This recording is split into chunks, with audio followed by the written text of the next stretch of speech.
skill, he has set his trap with a hair spring to catch comfort and independence, and then, as he turned away, got his own leg into it. This is the reason he is poor.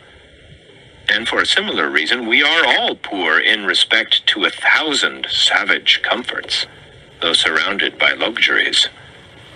As Chapman sings, quote, "The false society of men, for earthly greatness, all heavenly comforts rarefies to air."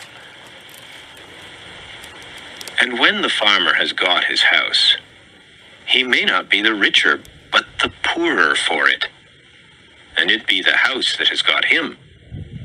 As I understand it, that was a valid objection urged by Momus against the house which Minerva made, that she, quote, "had not made it movable, by which means a bad neighborhood might be avoided," end quote. And it may still be urged, for our houses are such unwieldy property that we are often imprisoned rather than housed in them, and the bad neighborhood to be avoided is our own scurvy selves. I know one or two families, at least, in this town, who for nearly a generation have been wishing to sell their houses in the outskirts and move into the village, but have not been able to accomplish it, and only death will set them free. Granted that the majority are able at last either to own or hire the modern house with all its improvements. While civilization has been improving our houses, it has not equally improved the men who are to inhabit them. It has created palaces, but it was not so easy to create noblemen and kings. And if the civilized man's pursuits are no worthier than the savage's, if he is employed the greater part of his life in obtaining gross necessaries and comforts merely, share, subscribe to the channel. Why should he have a better dwelling than the former? But how do the poor minority fare? Perhaps it will be found that just in proportion as some have been placed in outward circumstances above the savage, others have been degraded below him. The luxury of one class is counterbalanced by the indigence of another. On the one side is the palace. On the other are the almshouse and silent poor. The myriads who built the pyramids to be the tombs of the pharaohs were fed on garlic, and it may be were not decently buried themselves. The mason who finishes the cornice of the palace returns at night perchance to a hut not so good as a wigwam. It is a mistake to suppose that in a country where the usual evidences of civilization exist, the condition of a very large body of the inhabitants may not be as degraded as that of savages. I refer to the degraded poor, not now to the degraded rich. To know this, I should not need to look farther than to the shanties, which everywhere border our railroads, that last improvement in civilization, where I see in my daily walks human beings living in sties, and all winter with an open door, for the sake of light, without any visible, often imaginable, woodpile, and the forms of both old and young are permanently contracted by the long habit of shrinking from cold and misery, and the development of all their limbs and faculties is checked. It certainly is fair to look at that class by whose labor the works which distinguish this generation are accomplished. Such, too, to a greater or less extent, is the condition of the operatives of every denomination in England, which is the great workhouse of the world. Or I could refer you to Ireland, which is marked as one of the white or enlightened spots on the map. Contrast the physical condition of the Irish with that of the North American Indian, or the South Sea Islander, or any other savage race before it was degraded by contact with the civilized man. Yet I have no doubt that people's rulers are as wise as the average of civilized rulers. Their condition only proves what squalidness may consist with civilization. I hardly need refer now to the laborers in our southern states who produce the staple exports of this country and are themselves a staple production of the South.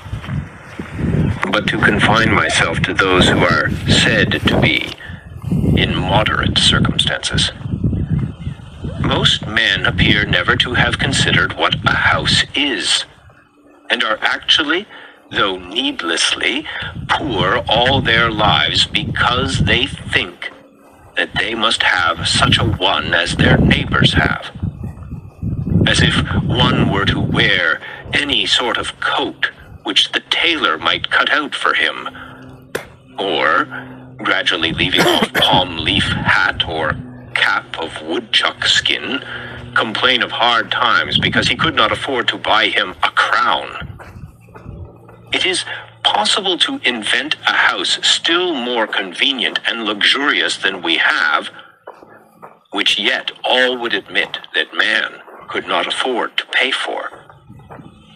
Shall we always study to obtain more of these things and not sometimes to be content with less?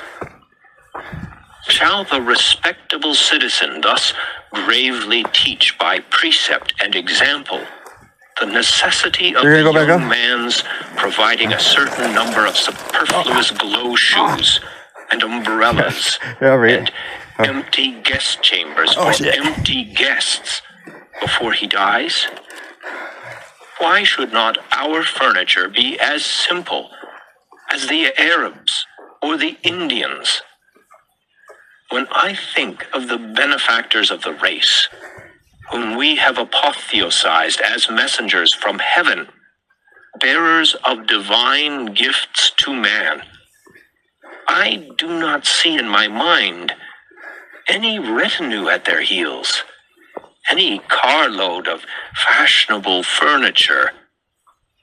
Or what if I were to allow, would it not be a singular allowance, that our furniture should be more complex than the Arabs, in proportion as we are morally and intellectually his superiors? At present, our houses are cluttered and defiled with it, and a good housewife would sweep out the greater part into the dust hole and not leave her morning's work undone. We're gonna take this stuff right here for now. I don't feel like walking all the way to the top. We can make a pile right here. By the blushes of Aurora and the music of Memnon, what should be man's morning work in this world? I had 3 pieces of limestone on my desk, I got a tarp. but I was terrified to find I was gonna bring that this they stuff. required to be dusted I'll daily, bring a tarp right now. We'll bring the rest of it. when the furniture of my mind was all undusted still, and threw them out the window in disgust. How then could I have a furnished house? I would rather sit in the open air, for no dust gathers on the grass, unless where man has broken ground. It is the luxurious and dissipated who set the fashions which the herd so diligently follow. The traveler who stops at the best houses, so-called, soon discovers this. For the publicans presume him to be a Sardanapalus. And if he resigned himself to their tender mercies, he would soon be completely emasculated. I think that in the railroad car, we are inclined to spend more on luxury than on safety and convenience. And it threatens, without attaining these, to become no better than a modern drawing room, with its divans and ottomans and sunshades and 100 other oriental things, which we are taking west with us, invented for the ladies of the harem and the effeminate natives of the celestial empire, which Jonathan should be ashamed to know the names of. I would rather sit on a pumpkin and have it all to myself than be crowded on a velvet cushion. I would rather ride on earth in an ox cart with a free circulation than go to heaven in the fancy car of an excursion train and breathe a malaria all the way. The very simplicity and nakedness of man's life in the primitive ages imply this advantage, at least, that they left him still but a sojourner in nature. When he was refreshed with food and sleep, he contemplated his journey again. He dwelt, as it were, in a tent in this world, and was either threading the valleys or crossing the plains or climbing the mountain tops. But lo, men have become the tools of their tools. The man who independently plucked the fruits when he was hungry has become a farmer, and he who stood under a tree for shelter, a housekeeper. We now no longer camp as for a night, but have settled down on earth and forgotten heaven. We have adopted Christianity merely as an improved method of agriculture. We have built for this world a family mansion, and for the next, a family tomb. The best works of art are the expression of man's struggle to free himself from this condition. But the effect of our art is merely to make this low state comfortable, and that higher state to be forgotten. There is actually no place in this village for a work of fine art, if any had come down to us to stand. For our lives, our houses and streets furnish no proper pedestal for You didn't it. hurt yourself, Van? There is not a nail When you to fell down? hang a picture on, nor a shelf to receive just saw you the flying. bust of a hero or a saint. When I What happened? You consider slid on the fucking sand? how our houses are built Oh, the fucking and roof, paid yeah. for or not paid for, and their internal economy He wants to take all that managed and Georgia peach sustained, too, but that fucking shit stabs you. I wonder that the floor does not give way under the visitor while he is admiring the gewgaws